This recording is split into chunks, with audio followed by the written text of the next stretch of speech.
Sebenarnya manusia ini nggak bisa mati. Nggak ada yang namanya penderitaan, nggak ada yang namanya kesengsaraan, nggak ada yang namanya kematian kepada manusia, nggak ada. Sejak semula Tuhan menciptakan manusia, nggak bisa mati. Nggak ada penderitaan, nggak ada kesengsaraan, nggak ada kematian. Tuhannya orang Kristen loh ya. Kalau Tuhan-Tuhan lain saya nggak tahu. Kalau mungkin ada Tuhan yang menciptakan manusia untuk mati, untuk menderita, untuk sengsara. Kalau ada Tuhan seperti itu, Tuhan macam apa? Kok jahat sekali? Buang Tuhan seperti itu. Jadi bahan permainan. Pasti Tuhan palsu. Kita ngomongin iman Kristen dan Alkitab ya, nggak ada ngomongin di luar itu. Tuhannya orang Kristen nggak seperti itu. Loh bang, tetapi manusia kan mati, menderita, sengsara. Terus itu kenapa? Nah ini poinnya harus tahu. Kenapa? Roma pasal ketiga ayat ke-23. Poinnya di sini. Karena semua orang telah berbuat dosa dan telah kehilangan kemuliaan Elohim. Kehilangan karena perbuatan dosa. Sebelumnya memiliki yang namanya kemuliaan ini. Pancaran kemuliaan dari Yang Maha Kuasa ini loh.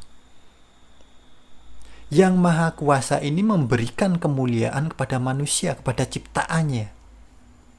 Sehingga manusia ini diselimuti kemuliaan itu yang membuat manusia tidak bisa mati. Gak ada penderitaan, gak ada kesengsaraan, gak ada sakit. Karena manusia diselimuti kemuliaan. Kemuliaan dari Yang Maha Kuasa. Jelas ya? Tetapi karena manusia berbuat dosa, akhirnya apa? Kehilangan yang namanya kemuliaan ini. Tinggal manusia debu tanah ini. Gitu loh. Sudah gak ada kemuliaan lagi. Gitu loh. Kejadian pasal ketiga ayat ke-17. Lalu firman-Nya kepada manusia itu, karena engkau mendengar perkataan istrimu dan memakan dari buah pohon yang telah kuperintahkan kepadamu, jangan makan daripadanya, maka terkutuklah tanah karena engkau. Dengan bersusah payah engkau akan mencari rezekimu dari tanah seumur hidupmu. Dan efek dari kehilangan kemuliaan dari Yang Maha Kuasa ini bukan hanya manusia yang kena efek, kena dampak, tapi apa? Terkutuklah tanah karena engkau. Semua yang ada di bumi ini dan segala isinya ini kena dampak. Ada kerusakan, ada kehancuran, ada penderitaan, dan ada kematian. Sebelumnya nggak ada. Jelas ya? Ini bukan keinginan Tuhan. Tetapi manusia yang memiliki kehendak bebas itu, yang melanggar, yang menyebabkan pelanggaran ini kena dampak, kena efek kehilangan kemuliaan dari Yang Maha Kuasa. Kejadian pasal kedua ayat ke-17. Tetapi pohon pengetahuan tentang yang baik dan yang jahat itu jangan kau makan buahnya. Sudah diberikan peringatan. Nurut enggak?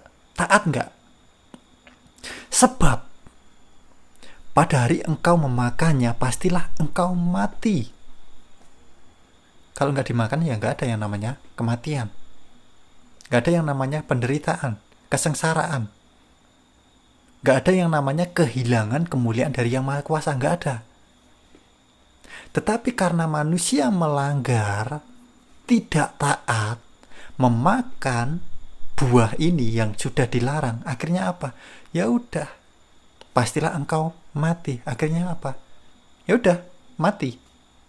Kita semua bisa mati karena dampak, karena efek.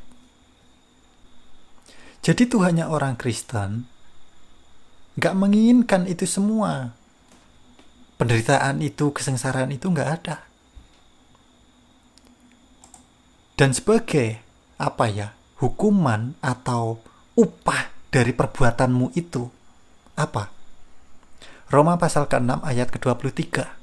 Sebab upah dosa ialah maut. Ya udah, itu upahmu atas perbuatanmu.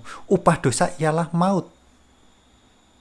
Tetapi karunia Elohim ialah hidup kekal dalam Kristus Yesus Tuhan kita. Kita diberikan kesempatan untuk mendapatkan kehidupan itu lagi di dalam Tuhan Yesus Kristus. Injil Yohanes pasal ke-11 ayat ke-25. Akulah kebangkitan dan hidup. Barang siapa percaya kepadaku, ia akan hidup walaupun ia sudah mati. Tuhan Yesus Kristus datang ke dunia ini, dunia yang sudah hancur, yang sudah rusak ini, yang sudah kehilangan kemuliaan ini, ingin diselamatkan oleh Tuhan Yesus Kristus. Mau gak?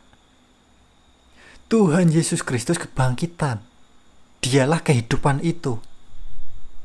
Jadi orang-orang yang percaya kepada Tuhan Yesus Kristus bahwa dialah kebangkitan dan kehidupan itu, ya ia akan hidup walaupun ia sudah mati gitu.